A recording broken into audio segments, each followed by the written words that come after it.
हमारे पास सवाल है कि विद्युत विभव क्या है, विद्युत विभव क्या है। तो पहले हम लोग इस परिभाषा को समझते हैं, फिर आगे भी पूछा गया किसी बिंदु आवेश Q से r दूरी पर विद्युत विभव का सूत्र लिखना है, इसका मात्रक और विमा भी हम लोगों को बतलाना है। तो पहले हम लोग विद्युत विभव का परिभाषा बतलाएंगे, विद्युत विभव क्या है।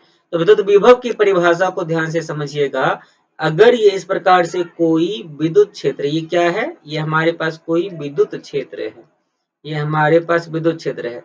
तो इस विद्युत क्षेत्र में स्थित कोई एक बिंदु, कोई एक पॉइंट तक अनंत से, कहां से, ध्यान रखिएगा, अनंत से किसी आवेश को लाने में जो कार्य करना पड़ता है उसी को विद्युत विभव कहते हैं। फिर से परिभाषा सुना जाए। विद्युत क्षेत्र, विद्युत क्षेत्र के किसी एक बिंदु, बिंदु का नामकरण भी कर देते हैं, बिंदु ए मान लीजिए है, विद्युत क्षेत्र के किसी एक बिंदु तक, कहां से, अनंत से किसी एकांक आवेश को लाने में, किसको लाना है हम लोगों को, एकांक आवेश को लाने में जो कार्य करना पड़ता है उसे ही कहते हैं विद्युत विभव। अब आप इसी को भाषा के रूप में, लैंग्वेज के रूप में, यानी कि परिभाषा के रूप में कैसे लिखोगे, जरा उसको भी हम लोग लिख करके देखते हैं, तब तो आपको नंबर मिलेगा बढ़िया से। परिभाषा आप कैसे लिखोगे, किसी एकांक आवेश को, किसी एकांक धनात्मक आवेश, किसी एकांक, एकांक मतलब इसका परिमाण एकांक होगा, इकाई होगा, धनात्मक, धनात्मक मतलब धनात्मक होगा, ऋणात्मक नहीं होना चाहिए। किसी एकांक धनात्मक, इसको खाली कर लेते हैं, किसी एकांक धनात्मक आवेश को, किसी एकांक धनात्मक आवेश को कहां से, अनंत से, अनंत से कहां तक लाना है, तो विद्युत क्षेत्र के किसी एक बिंदु तक, विद्युत क्षेत्र के किसी एक बिंदु तक, किसी एक बिंदु तक, किसी एक बिंदु तक लाने में किए गए, किस चीज को, लाने में किए गए कार्य की मात्रा को, लाने में किए गए कार्य की मात्रा को, लाने में किए गए कार्य की मात्रा को क्या कहते हैं, विद्युत विभव कहते हैं। ये इस प्रकार का परिभाषा बड़ी आसानी से लिख लो, क्योंकि आपने डिफिनेशन को समझ लिया। डिफिनेशन में हम लोगों ने क्या समझा था कि विद्युत क्षेत्र होगा, उसमें कोई बिंदु होगा, और उस बिंदु को हम लोग कहां से लाएंगे, उस बिंदु पर हम लोग एकांक आवेश को अनंत से लाएंगे, उस बिंदु पर विद्युत विभव कहते हैं, विद्युत विभव कहते हैं। क्लियर हुआ, ये हमारा परिभाषा हो, आप इस प्रकार से परिभाषा लिख सकते हो। और साथ में कह रहा है कि किसी बिंदु आवेश Q से, यानी कि अगर ये इस प्रकार से कोई बिंदु आवेश Q है तो इससे r दूरी पर, इससे r दूरी पर स्थित कोई बिंदु है, इससे r दूरी पर, इससे कितनी दूरी पर, r दूरी पर विद्युत विभव का क्या सूत्र होगा, ये पूछा गया है। तो परिभाषा के हिसाब से किसी एकांक धनात्मक आवेश को अनंत से विद्युत क्षेत्र के किसी भी एक बिंदु तक लाने में किए गए कार्य की मात्रा को विद्युत विभव कहते हैं। परिभाषा के हिसाब से फॉर्मूला अगर बनाना चाहो तो मान लो कि अनंत से विद्युत क्षेत्र के किसी बिंदु तक लाने में किया गया कार्य अगर W है तो V बराबर W बटे Q नॉट हो जाएगा। ये Q नॉट क्या है, Q नॉट है हमारा परीक्षण आवेश, Q नॉट हमारा क्या है, परीक्षण आवेश है, और इसी को आप इकाई धनात्मक आवेश भी कह सकते हो, इसी को इकाई धनात्मक आवेश भी कहते हैं, परीक्षण आवेश भी कहते हैं। तो V बराबर फॉर्मूला क्या बन गया, W बटे Q नॉट, V बराबर W बटे Q नॉट, किसका फॉर्मूला, विद्युत विभव का। लेकिन अगर बिंदु आवेश Q से R दूरी पर विद्युत विभव का फॉर्मूला पूछे तो क्या हो जाएगा, बिंदु आवेश Q से R दूरी पर विद्युत विभव का फॉर्मूला क्या होगा, तो ध्यान से देखिएगा, फॉर्मूला हो जाएगा V बराबर 1/4 pi epsilon not into Q बटा R, ये फॉर्मूला होता है विद्युत विभव का Q आवेश से R दूरी पर। आप चाहो तो शॉर्टकट में इसको इस प्रकार से भी लिख सकते हो, V बराबर केवल और केवल K, क्योंकि 1/4 पाई एप्सिलॉन नॉट की जगह पर हम लोग K रख सकते हैं, Q बटा R। इस प्रकार से आप इसका फॉर्मूला फाइनली लिख सकते हो। तो ये हमारा था विद्युत विभव का परिभाषा हमने ले दिया, बिंदु आवेश से Q से R दूरी पर विद्युत विभव का सूत्र भी हमने लिख लिया। अब एक और चीज लिखा हुआ, मात्रक और बीमा भी बतलाना है, तो आप इसका स्क्रीनशॉट जल्दी से कर लो, फिर हम लोग नेक्स्ट पेज पे इसका मात्रक और बीमा निकाल लेंगे। चलो नेक्स्ट पेज चलते हैं, मात्रक और बीमा निकालने के लिए। अब हम लोग इसका मात्रक और बीमा निकालते हैं। तो विद्युत विभव का फॉर्मूला क्या था, V बराबर W बटा Q नॉट था, V बराबर W बटा Q नॉट। अब अगर आप मात्रक यहाँ से निकालना चाहो, अगर आप यहाँ से मात्रक निकाल लोगे तो मात्रक W तो कार्य है, और कार्य का मात्रक हम लोग क्या जानते हैं, जूल, और बट्टा में अपरीक्षण आवेश या इकाई धनात्मक आवेश, आवेश ही तो है, और आवेश का मात्रक हम लोगों ने पढ़ कर रखा है, क्या होता है, कुलम, जूल बट्टा कुलम, यानी कि इसका मात्रक हमारे पास आ गया जूल प्रति कुलम, और इसी को कहा जाता है बोल्ट। इसी को क्या कहा जाता है, बोल्ट। इसको हम लोग बोल्ट लिख सकते हैं, और बोल्ट का संकेत होता है भी। तो अगर आपसे पूछा जाए कि विद्युत विभव का मात्रक क्या होता है, तो आप बोल सकते हो जूल प्रति कुलम या फिर बोल्ट होता है। ठीक, अच्छा, बीमा भी निकालने के लिए कहा गया ना, तो अब हम लोग बीमा भी निकालने की कोशिश करते हैं। तो विभव के बीमा भी कहा गया, तो विभव का फॉर्मूला क्या होता है, फाइनली हम लोग मुख्य रूप से फॉर्मूला पर ही फोकस करेंगे।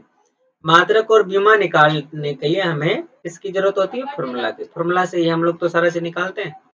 फॉर्मूला में ऊपर में W यानी कि कार्ज का बीमा क्या होता है, ML2T-2 होता है। ये चीजें आपको पता होनी चाहिए, अगर नहीं पता है तो कार्ज का फॉर्मूला क्या होता है, हम लोगों ने पढ़ा हुआ है, बल इंटू विस्थापन, बल गुना विस्थापन होता है। कार्ज का फॉर्मूला होता है बल गुना विस्थापन, बल का बीमा तो आपको याद होगा ना, द्रव्यमान गुना त्वरण, द्रव्यमान का m, त्वरण का LT-2, MLT-2 बल का बीमा, विस्थापन का L हो जाएगा, ये हो गया m, L कितना हो गया, L2T-2, यही बीमा होगा किसका, कार्ज का। तो हमने यहाँ पे रख दिया बट्टा में आवेश, आवेश का बीमा क्या पढ़ा हमने, आवेश का बीमा AT होता है। क्यों, क्योंकि फॉर्मूला Q बराबर I गुना T होता है ना, तो I विद्युत धारा का बीमा A, समय का T, AT हो गया इसका बीमा, AT इसका बीमा। ये हमारा रफ वाला पार्ट है, इधर हम लोग रफ कर रहे हैं अपना। तो अब जब इसको आप ऊपर भेजोगे तो ऊपर में M अकेले है, इसका तो कुछ नहीं होना है, L2 है तो हाँ L2 ही रह जाएगा, इसका भी कुछ नहीं होना है, T-2 है और एक T नीचे है, अगर ये ऊपर गया तो ये बन जाएगा -1, T-2 पहले से T-1 जाएगा तो T बन जाएगा -3, और A अकेले है जो कि ऊपर जाके बन जाएगा A-1। तो हमारा ये फाइनली बीमा निकल करके आ गया है, किस चीज का, विद्युत विभव का, ये बीमा होगा हमारा आंसर है।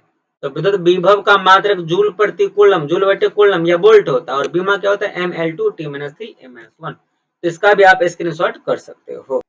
हमारे पास सवाल है कि विद्युत विभव क्या है, विद्युत विभव क्या है। तो पहले हम लोग इस परिभाषा को समझते हैं, फिर आगे भी पूछा गया किसी बिंदु आवेश Q से r दूरी पर विद्युत विभव का सूत्र लिखना है, इसका मात्रक और बीमा भी हम लोगों को बतलाना है। तो पहले हम लोग विद्युत विभव का परिभाषा बतलाएंगे, विद्युत विभव क्या है। तो विद्युत विभव की परिभाषा को ध्यान से समझिएगा। अगर ये इस प्रकार से कोई विद्युत क्षेत्र, ये क्या है, ये हमारे पास कोई विद्युत क्षेत्र है, ये हमारे पास विद्युत क्षेत्र है, तो इस विद्युत क्षेत्र में स्थित कोई एक बिंदु, कोई एक पॉइंट तक अनंत से, कहां से, ध्यान रखिएगा, अनंत से किसी आवेश को लाने में जो कार्य करना पड़ता है उसी को विद्युत विभव कहते हैं। फिर से परिभाषा सुना जाए, विद्युत क्षेत्र, विद्युत क्षेत्र के किसी एक बिंदु का नामकरण भी कर देते हैं, बिंदु ए मान लीजिए है, विद्युत क्षेत्र के किसी एक बिंदु तक, कहां से, अनंत से किसी एकांक आवेश को लाने में, किसको लाना है हम लोगों को, एकांक आवेश को लाने में जो कार्य करना पड़ता है उसे ही कहते हैं विद्युत विभव। अब आप इसी को भाषा के रूप में, लैंग्वेज के रूप में, यानी कि परिभाषा के रूप में कैसे लिखोगे, जरा उसको भी हम लोग लिख करके देखते हैं, तब तो आपको नंबर मिलेगा बढ़िया से। परिभाषा आप कैसे लिखोगे, किसी एकांक आवेश को, किसी एकांक धनात्मक आवेश, किसी एकांक, एकांक मतलब इसका परिमाण एकांक होगा, इकाई होगा, धनात्मक मतलब धनात्मक होगा, ऋणात्मक नहीं होना चाहिए। किसी एकांक धनात्मक, इसको खाली कर लेते हैं, किसी एकांक धनात्मक आवेश को, किसी एकांक धनात्मक आवेश को कहां से, अनंत से, अनंत से कहां तक लाना है, तो विद्युत क्षेत्र के किसी एक बिंदु तक, विद्युत क्षेत्र के किसी एक बिंदु तक, किसी एक बिंदु तक, किसी एक बिंदु तक लाने में किए गए, किस चीज को, लाने में किए गए कार्य की मात्रा को, लाने में किए गए कार्य की मात्रा को, लाने में किए गए कार्य की मात्रा को क्या कहते हैं, विद्युत विभव कहते हैं। ये इस प्रकार का परिभाषा बड़ी आसानी से लिख लो, क्योंकि आपने डिफिनेशन को समझ लिया। डिफिनेशन में हम लोगों ने क्या समझा था कि विद्युत क्षेत्र होगा, उसमें कोई बिंदु होगा, और उस बिंदु को हम लोग कहां से लाएंगे, उस बिंदु पर हम लोग एकांक आवेश को अनंत से लाएंगे, उस बिंदु पर विद्युत विभव कहते हैं, विद्युत विभव कहते हैं। क्लियर हुआ, ये हमारा परिभाषा हो। आप इस प्रकार से परिभाषा लिख सकते हो। और साथ में कह रहा है कि किसी बिंदु आवेश Q से, यानी कि अगर ये इस प्रकार से कोई बिंदु आवेश Q है तो इससे r दूरी पर, इससे r दूरी पर स्थित कोई बिंदु है, इससे r दूरी पर, इससे कितनी दूरी पर, r दूरी पर विद्युत विभव का क्या सूत्र होगा, ये पूछा गया है। तो परिभाषा के हिसाब से किसी एकांक धनात्मक आवेश को अनंत से विद्युत क्षेत्र के किसी भी एक बिंदु तक लाने में किए गए कार्य की मात्रा को विद्युत विभव कहते हैं। परिभाषा के हिसाब से फॉर्मूला अगर बनाना चाहो तो मान लो कि अनंत से विद्युत क्षेत्र के किसी बिंदु तक लाने में किया गया कार्य अगर W है तो V बराबर W बटे Q नोट हो जाएगा। ये Q नोट क्या है, Q नोट है हमारा परीक्षण आवेश। Q नोट हमारा क्या है, परीक्षण आवेश है। और इसी को आप इकाई धनात्मक आवेश भी कह सकते हो, इसी को इकाई धनात्मक आवेश भी कहते हैं, परीक्षण आवेश भी कहते हैं। तो V बराबर फॉर्मूला क्या बन गया, W बटे Q नोट। V बराबर W बटे Q नोट, किसका फॉर्मूला, विद्युत विभव का। लेकिन अगर बिंदु आवेश Q से R दूरी पर विद्युत विभव का फॉर्मूला पूछे तो क्या हो जाएगा, बिंदु आवेश Q से R दूरी पर विद्युत विभव का फॉर्मूला क्या होगा, तो ध्यान से देखिएगा, फॉर्मूला हो जाएगा V बराबर 1/4 pi epsilon not into Q बटा R। ये फॉर्मूला होता है विद्युत विभव का Q आवेश से R दूरी पर। आप चाहो तो शॉर्टकट में इसको इस प्रकार से भी लिख सकते हो, V बराबर केवल और केवल K, क्योंकि 1/4 पाई एप्सिलॉन नॉट की जगह पर हम लोग K रख सकते हैं, Q बटा R। इस प्रकार से आप इसका फॉर्मूला फाइनली लिख सकते हो। तो ये हमारा था विद्युत विभव का परिभाषा हमने ले दिया, बिंदु आवेश से Q से R दूरी पर विद्युत विभव का सूत्र भी हमने लिख लिया। अब एक और चीज लिखा हुआ, मात्रक और बीमा भी बतलाना है। तो आप इसका स्क्रीनशॉट जल्दी से कर लो, फिर हम लोग नेक्स्ट पेज पे इसका मात्रक और बीमा निकालेंगे। चलो नेक्स्ट पेज चलते हैं मात्रक और बीमा निकालने के लिए। अब हम लोग इसका मात्रक और बीमा निकालते हैं। तो विद्युत विभव का फॉर्मूला क्या था, V बराबर W बटा Q नोट था, V बराबर W बटा Q नोट। अब अगर आप मात्रक यहाँ से निकालना चाहो, अगर आप यहाँ से मात्रक निकाल लोगे तो मात्रक W तो कार्य है, और कार्य का मात्रक हम लोग क्या जानते हैं, जूल, और बट्टा में अपरीक्षण आवेश या इकाई धनात्मक आवेश, आवेश ही तो है, और आवेश का मात्रक हम लोगों ने पढ़ कर रखा है, क्या होता है, कुलम, जूल बट्टा कुलम, यानी कि इसका मात्रक हमारे पास आ गया जूल प्रति कुलम, और इसी को कहा जाता है बोल्ट। इसी को क्या कहा जाता है, बोल्ट। इसको हम लोग बोल्ट लिख सकते हैं, और बोल्ट का संकेत होता है V। तो अगर आपसे पूछा जाए कि विद्युत विभव का मात्रक क्या होता है तो आप बोल सकते हो जूल प्रति कुलम या फिर बोल्ट होता है। ठीक, अच्छा बीमा भी निकालने के लिए कहा गया ना, तो अब हम लोग बीमा भी निकालने की कोशिश करते हैं। विद्युत विभव के बीमा भी कहा गया, तो विभव का फॉर्मूला क्या होता है, फाइनली हम लोग मुख्य रूप से फॉर्मूला पर ही फोकस करेंगे। मात्रक और बीमा निकालने के लिए हमें इसकी जरूरत होती है फॉर्मूला की, फॉर्मूला से ही हम लोग तो सारा चीज निकालते हैं। फॉर्मूला में ऊपर में W यानी कि कार्य का बीमा क्या होता है, ML2T-2 होता है। ये चीजें आपको पता होनी चाहिए, अगर नहीं पता है तो कार्य का फॉर्मूला क्या होता है, हम लोगों ने पढ़ा हुआ है, बल इंटू विस्थापन, बल गुना विस्थापन होता है।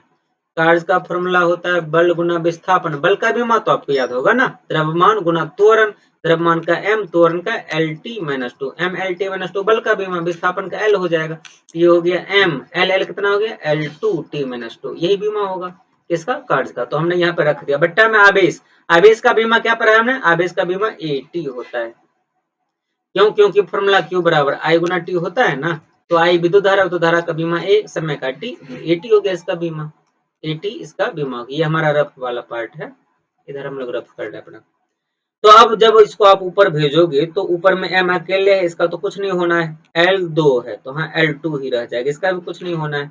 T-2 है और एक T नीचे है, अगर ये ऊपर गया तो ये बन जाएगा -1, T-2 पहले से, T-1 जाएगा तो T बन जाएगा -3, और A अकेले है जो कि ऊपर जाके बन जाएगा A-1।